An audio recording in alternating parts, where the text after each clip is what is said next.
산지구 베텔 목장의 노홍숙 집사님의 아버님 되시는 노병무님 세상을 떠났습니다. 빈소가 고대 안암병원 장례식장 되겠습니다. 문상을 오늘 11시에 있겠습니다. 교회에서 10시에 출발하겠습니다. 담당은 삼산지구 김기현 목사님 되겠습니다. 이 새벽에도 오신 여러분들 위해 하나님의 한량없는 은혜가 넘치기를 주의 이름으로 축원합니다. 오늘 본문에도 보면은 이제 슬기로움과 미련함에 대해서 계속 말합니다.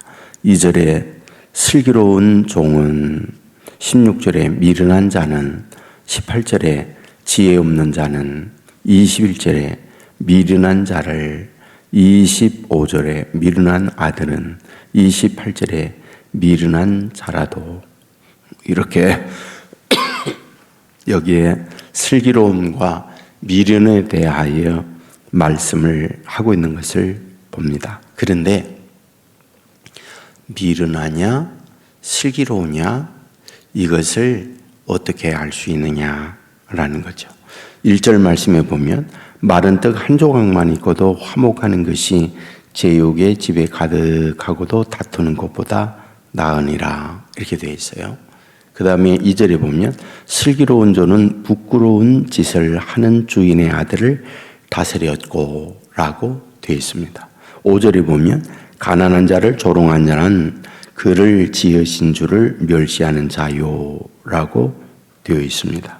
자, 여기서 우리에게 뭘 말해줍니까? 다 관계를 말하고 있어요. 가정에서의 관계, 종과 주인과의 관계, 어떤 미련한 자나 가난한 자에 대하여 우리가 어떤 태도를 취하느냐, 이런 문제를 다루고 있구나 하는 것을 발견합니다.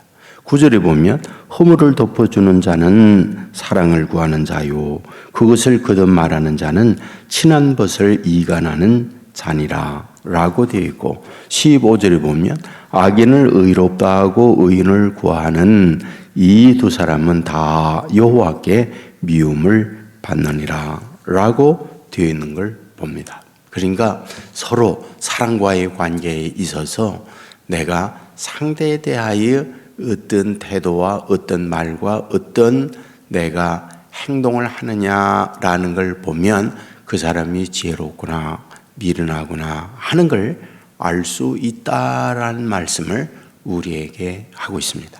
사람이라고 하는 것은 우리가 본래 혼자 살 수 없는 존재잖아요. 가정에서 부모와 더불어 살고 자녀와 함께 삽니다. 그리고 주변에 형제 여러분이 있습니다. 그리고 학교에 가면 학교 공동체에 있어서 친구들, 동료들이 있고, 회사에 가도 여러분들과 함께 지내게 됩니다. 그런데 이와 같이 함께 지내면서 좋은 관계를 갖고 화목한 관계를 가지고 사는 사람이 있는가 하면 어떠하다고요? 다투고 갈등하고 공동체가 어려워지는 경우들이 있다. 이러한 모습들을 보면 그 사람이 지혜롭구나, 그 사람이 슬기롭구나, 그 사람이 미련하구나 하는 것을 알 수 있다라고 우리에게 말씀해 주고 있습니다. 자, 우리는 여기서 뭘 발견하게 됩니까? 굉장히 중요한 원칙이 있어요. 그러니까 지혜로운 사람, 슬기로운 사람의 삶을 사느냐, 미련하고 어리석게 사느냐라고 하는 원칙이 있다는 거예요. 두 가지 원칙인데, 하나는 내가 더불어 관계를 가지고 살 때 내 이익의 목적을 가지고 사느냐, 상대를 세워주려고 살아가느냐라는 걸 보면 된다는 거예요. 이상해요. 뭐가 이상하냐? 내가 내 이익을 위해서 살면 내가 이익을 보는 것 같은데 결과적으로 뭐예요? 손해를 입어요. 아주 이상합니다. 한 번의 이익은 없습니다. 그러나 두 번, 세 번 반복하여 자기 이익 추구만을 위해서 살잖아요. 주변에 있는 분이 다 알아요. 그러니까 그분과 거래가 끊겨지고 관계가 소원해져요. 그러다 보면 그 상대를 통하여 내가 뭔가 얻어낼 수 있는 것들이 격감이에요. 그 결국은 손해를 보는 거죠. 근데 상대를 위하여 내가 손해보고 희생하고 상대를 세워지잖아요. 그러면은 저분하고 가까이 있으면 내가 이익이구나 라고 하는 마음을 가지면 그와 더불어 어떤 일이요?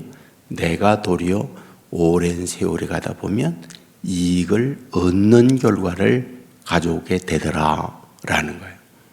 그러니까 오늘 믿음의 사람들이 우리가 세상을 살면서 관계를 어떻게 하느냐?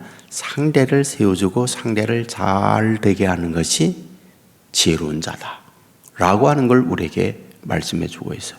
두 번째입니다. 어떤 것이 지혜로운 것이냐? 하나님께서 뭘 원하는지를 찾는 거예요.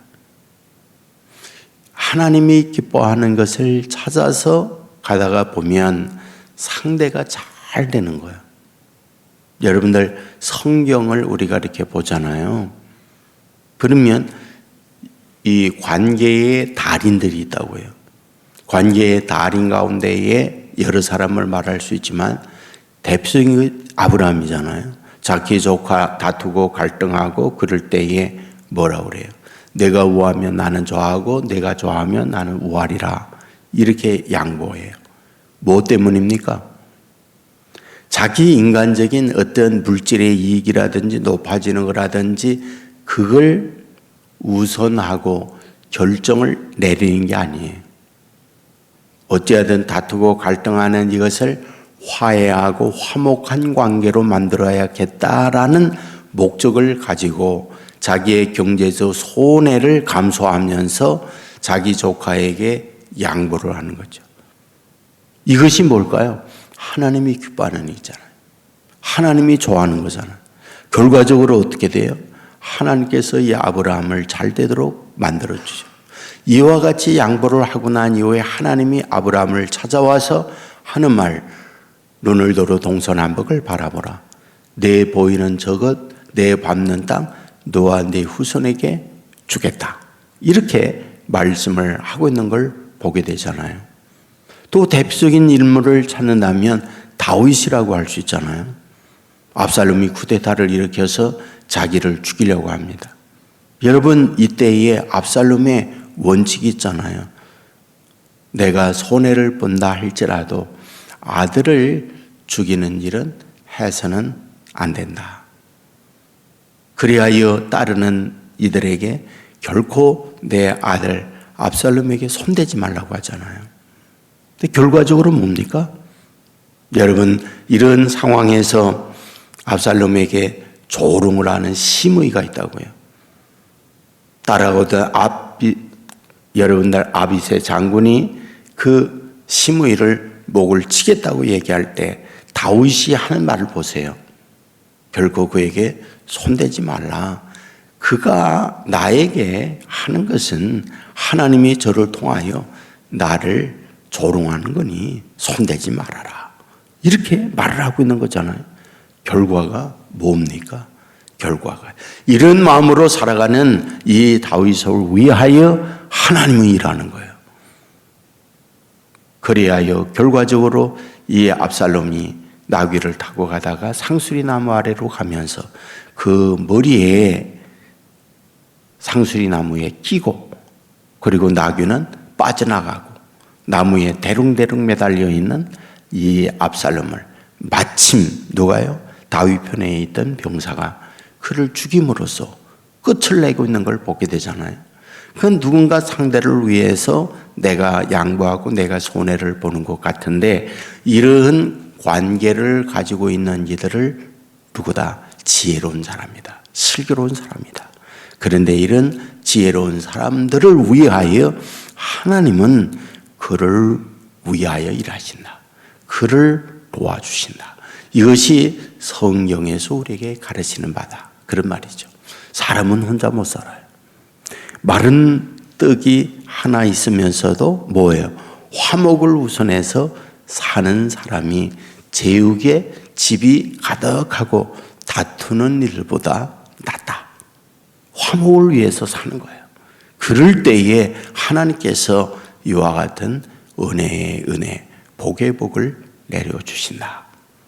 여러분 오늘도 이 새벽에 이 말씀을 들으면서 관계 속에서 내가 좀 손해보고 내가 양보하고 하나님이 원하고 기뻐하는 것이 무엇일까를 찾아서 말도 하고 행동도 하고 결정도 내릴 수 있다면 당장 손해볼 수 있어요. 당장 내가 좀 힘들고 어려움이 있을 수 있어요. 인생은 단거리 마라톤, 단거리 100m 달리기가 아니에요. 마라톤이에요. 긴 여정을 삽니다. 그 여정 속에 이런 마음으로 살아가는 하나님의 자녀들을 위하여 크게 역사하고 크게 일하신다. 이 사실을 믿으시고 이런 마음으로 살아감으로 오늘도 주 안에서 승리하는 저와 여러분 되기를 주의 이름으로 축원합니다. 기도하겠습니다. 은혜가 풍성하신 아버지 하나님, 슬기로운 자, 미련한 자에 대하여 말씀하고 있는 것을 봅니다. 마른 떡이 한 조각만 있고도 화목하는 것이 제육에 집이 가득하고도 다투는 것보다 낫다 하는 말씀을 보았습니다. 가난한 자를 조롱하는 자는 그를 지으신 주를 멸시하는 거다. 관계 속에서 나의 자신이 그에게 어떤 태도를 취하느냐, 이것을 보면서 지혜롭다, 미련하다 판단한다는 걸 가르쳐 주었습니다. 간절히 소원합니다. 내 자신의 순간적 이익과 욕심을 위한 판단보다 늘 상대를 어떻게 세워줄 건가, 잘되게 할 것인가, 이런 마음으로 살아가는 지혜로운 사람들 되게 하여 주옵소서. 아버지 하나님께서 기뻐하고 원하는 것이 무엇인가, 이것을 헤아리며 말도 하고 행동도 함으로 말미암아 아버지의 마음에 합당한 자로 설 수 있는 주의 자녀들이 되게 하여 주옵소서. 아버지 하나님이여, 오늘도 기도합니다. 믿음의 기도가 되어 하늘 보좌가 움직이는 기도가 되게 하여 주옵소서. 오늘도 기도합니다. 아버지의 마음에 합당한 것을 구하고 찾아가는 주의 자녀들이 되게 하여 주옵소서. 오늘도 믿음으로 승리하고 주님과 동행하며 어떤 일을 하든지 주께서 원하는 것이 무엇인가, 이곳에 주님이 계시다, 나와 함께한다, 이런 마음, 이런 믿음 잃지 않는 자녀들 되게 하여 주옵소서. 군의가 있는 젊은이들 오늘도 함께해 주시고, 해외나 지방에 나가 있는 주의 자녀들 어디에 있든지 눈의 동자와 같이 보호하여 주옵소서. 병상에 있는 하나님의 자녀들 함께해 주시고, 코로나19와 함께 외롭고 우울하고 힘든 가운데 있는 이를 언제나 그곳에 주님이 계시다는 믿음을 가지고 넉넉히 이 어려움들을 이기는 자녀들 되게 하여 주옵소서. 예수님 거룩하신 이름으로 기도드리옵나이다. 아멘.